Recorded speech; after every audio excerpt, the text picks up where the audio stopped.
I apologize for whatever this look is. I look like a rejected Stranger Things extra, but welcome to the April edition of what I watched. This is super late, I apologize. It's because I was in the last leg of my exams, and I've also been working on the big movie video from last year, which is finally almost done after a fucking year and a half. Anyway, I kicked off April by watching a film called Vita and Virginia. Yeah, thoroughly enjoyed Vita and Virginia. There was some modern implementation that kind of bothered me, but it was very subtle and it's not really worth mentioning, I suppose. So I don't know why I'm mentioning it. It was a film that put in motion a good action for me. If it's here, it is here.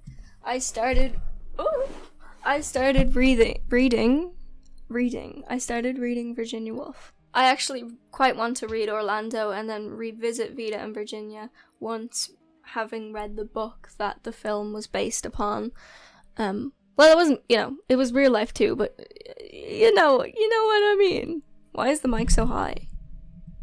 Then the next film I watched was The Gentleman, Guy Ritchie. I really liked this film. I thought it was a great film. Loved the performance from Matthew McConaughey and loved the performance especially from Colin Farrell. It was a great film. I actually really fucking loved it, and I recommend you watch it. I love Snatch. Snatch is like up there for me in some of my favourite films. It's definitely top 10 of my favourite films on Netflix. But yeah, I recommend The Gentleman.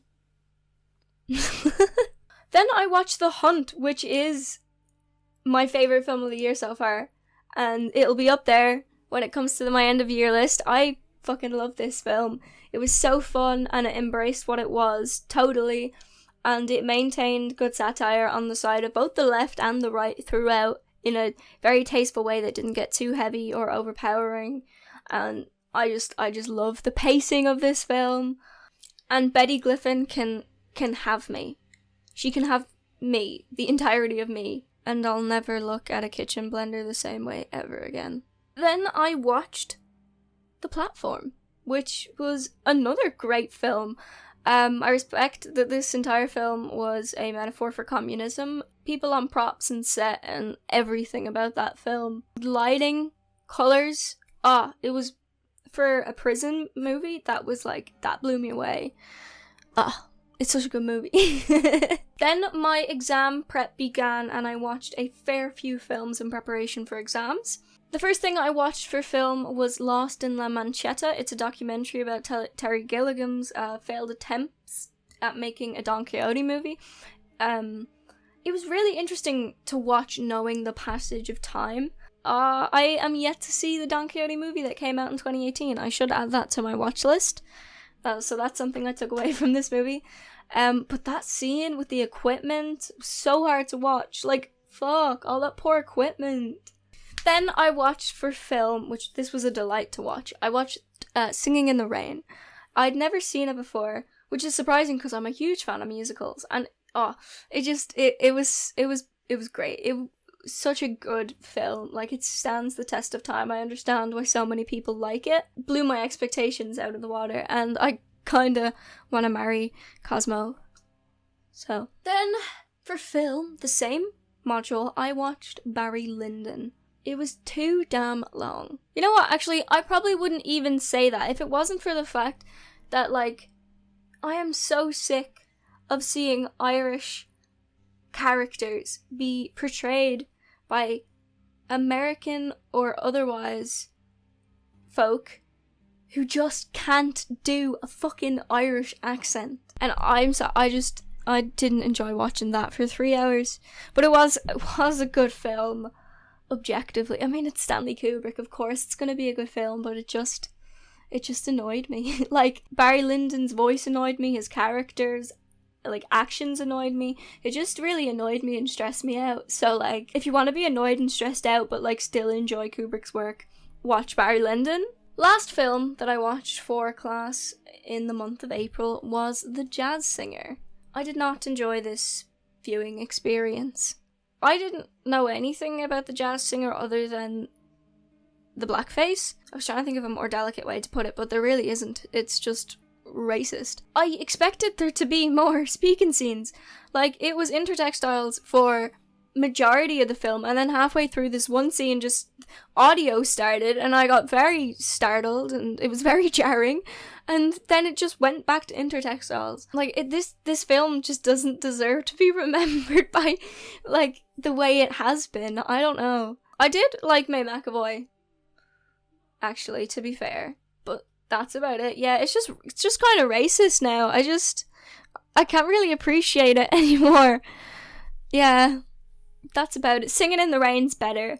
Then after my exam, I winded down with a movie that I'd never seen before called The House Bunny, and I love this movie. I love Emma Stone. I'll watch absolutely anything Emma Stone's in. And Anna Faris just, yeah, this was such a fun movie. I loved it so much. House Bunny!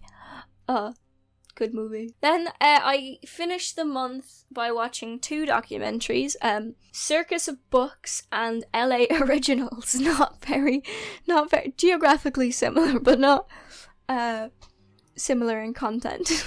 Circus of Books was enjoyable, but it lacked a message for me. I don't know, like, I didn't know what it was trying to say, whether it was trying to highlight the negative of the rise of the internet, or the bookstore's lack of adaptation to changing times.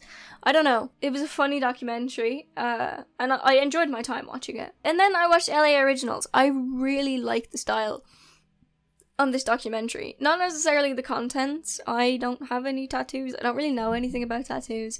I have like one friend with tattoos, like a considerable amount, and that's it. But I mean, if I was interested in tattoos and had them and the likes, I would thoroughly enjoy this documentary. It just, the contents wasn't necessarily my cup of tea, but I thoroughly enjoyed its style and a little insight to hip-hop culture that it gave. That was good. So yeah, 2 pretty good documentaries right there. Oh, and lastly, I watched the Uncharted short film on YouTube, starring Nathan Nathan Fillion? I don't know. I thoroughly enjoyed it. It's nice to see, considering that the Uncharted movie, if it gets made, that's in production, will be a younger version of Nathan Drake. It was nice to see a short adaptation in film of the series, which I'm actually currently binging. I'm on the 4th game, and then I'm going to play The Last of Us. That's my quarantine. But, yeah, and I really liked how it appreciated and adapted video game camera angles and just general style and format into film. So, yeah, that was cool. And yeah, that wraps up everything I watched in April. I don't know what that was. Anyway, I hope you all enjoyed this video. If you did, remember to hit the like button. Leave a little comment. What did you watch in the month of April? Last month, what did you watch? Or recently, just what you've been watching, what you've been liking. Let me know. Don't know what my accent's doing. And hit that notifications bell to be notified when I upload if you would like that. Which I'm sure you would. Why wouldn't you want that? But yeah, that's it. I will see you soon enough. Early next month for the May edition, because this one's quite late. And hopefully the 100 movies from 2019 video will finally come out, featuring some very cool people. So yeah, don't know why I said that like that. Yeah, that was weird. Okay, we're gonna go now. Bye-bye, everybody. Bye-bye. Bye-bye. Slán, slán go fóill.